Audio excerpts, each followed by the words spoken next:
Manipulative media is an item or tools used to aid in hands-on learning.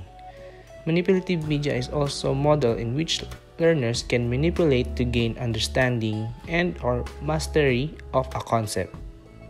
Manipulative media can be both digital and traditional. Traditional manipulative media. These are the materials that has been present since before technology advanced. Example, jigsaw, puzzle, Rubik's Cube, Lego, and Abacus. So, what is Abacus? History of Abacus. The word Abacus has been derived from the word abax or abacon, which means tabular form. The abacus is the most primitive form of calculating device that was invented around 300 to 500 BC.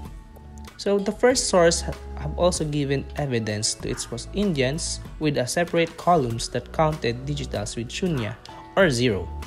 The abacus that we now see and use today is called the Sorovian abacus. So how does abacus work? It works as a form of calculating device where every beads of the abacus has its own value starting from the units place moving towards the left. How abacus came to existence? Well, there was a time where 10 digits was the only thing available for counting purposes. This made it harder for the traders to know the cost of their purchases. And now when the abacus was invented, it helped them with adding, subtracting, multiplying, and dividing. What is it made of? Before it was constructed horizontally having a wooden frame or beads of stones or pebbles, which was later changed to vertical alignment. Years have passed, it has been changed several times, and now it's finally used as the brain development tool for small children. There are 5 steps to use an abacus for counting. Step 1. Orient your abacus properly. Each column in the top row should have 1 or 2 beads per row, while each column in the bottom row should have 4. When you start, all of the beads should be up in the top row and down in the bottom row. The beads in the top row represent the number value 5, and each bead in the bottom row represents the number value 1. Step 2. Assign each column a place value. As on a modern calculator, each column of beads represent a place value from which you build a numeral. So the farthest column on the right would be the 1st place, the second farthest the 10th place, and the third farthest is the 100th place, and so on. Step 3. Start counting with the beads in the lower row. To count a digit, push one bead to the up position. One would be represented by pushing a single bead from the bottom row in the farthest column on the right to the up position. Step 4. Complete the 4-5 exchange.